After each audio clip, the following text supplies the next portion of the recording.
माँ काली या महाकाली भगवती दुर्गा का ही एक अवतार है जो कि विकराल रूप के लिए जानी जाती है। कहा जाता है कि माँ काली के क्रोध को समस्त संसार की शक्तियाँ भी काबू नहीं कर सकती। माँ काली अपने भक्तों की सभी मनोकामनाएं पूरी करती हैं।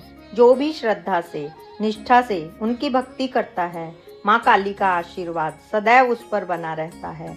माँ काली का रौद्र रूप राक्षसों और दैत्यों के लिए है, भक्तों के लिए वो प्रेम स्वरूपा हैं। माँ काली के विकराल और क्रोध रूप को लेकर कई शास्त्रों में कई कहानियां प्रचलित हैं। आपने ऐसी कई तस्वीरें देखी होंगी जिसमें माँ काली के चरणों के नीचे भगवान शंकर लेटे दिखाई देते हैं। शिव जी के सीने पर माँ काली का एक चरण होता है और माँ काली की जीभ बाहर निकली होती है। कहा जाता है कि माँ काली के क्रोध के आगे भगवान शंकर भी नतमस्तक हो गए थे। लेकिन क्या आप जानते हैं कि आखिर क्यों भगवान शिव माँ काली के चरणों के नीचे आ गए और क्यों माँ काली ने अपनी जीभ बाहर निकाल ली? माँ काली की कई कथाओं में से एक कथा ये भी है कि रक्तबीज नाम का एक दैत्य था जो कि बहुत तपस्या करके शक्तिशाली हो गया था और उसे वरदान मिला था कि यदि उसकी खून की एक भी बूंद धरती पर गिरेगी तो उससे कई दैत्यों का जन्म हो जाएगा।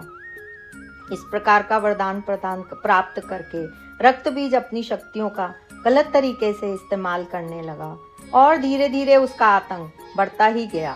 तीनों लोकों पर अपना राज स्थापित करने के लिए उसने युद्ध की घोषणा कर दी और सभी देवता रक्तबीज के आतंक से परेशान हो गए और देवताओं और दानवों में युद्ध होने लगा और देवता हारने लगे।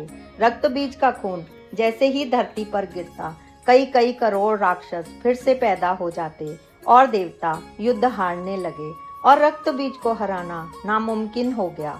इसके बाद देवताओं ने जाकर माँ काली की शरण ली और माँ काली ने विकराल रूप धारण किया।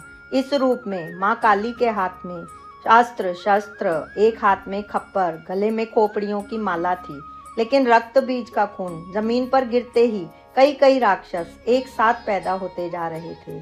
तब माँ काली ने खप्पर में दैत्यों का खून इकट्ठा करना शुरू किया और वध करने के बाद उस खप्पर से वो खून पीने लगी।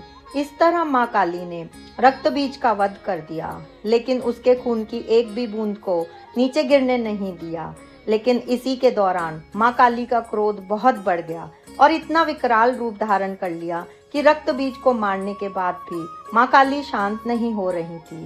इस पर माँ काली को शांत करने के लिए, उनके क्रोध को कम करने के लिए देवताओं ने शिव जी का आह्वान किया और शिव जी उनको शांत करने के लिए वहां पहुंचे।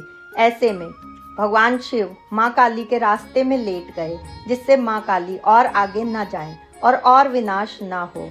जैसे ही माँ काली ने गुस्से में अपना पैर शिव जी के सीने पर रखा और माँ काली का चरण भगवान को स्पर्श हुआ तो माँ काली की जीभ बाहर आ गई। उन्हें ऐसा लगा कि उन्होंने भगवान के ऊपर पैर क्यों रखा। ऐसे में उनकी जीभ बाहर आ गई। इसके बाद माँ काली का क्रोध स्वयं शांत हो गया और उनका क्रोध शांत कराने में भगवान शिव ने महान भूमिका निभाई।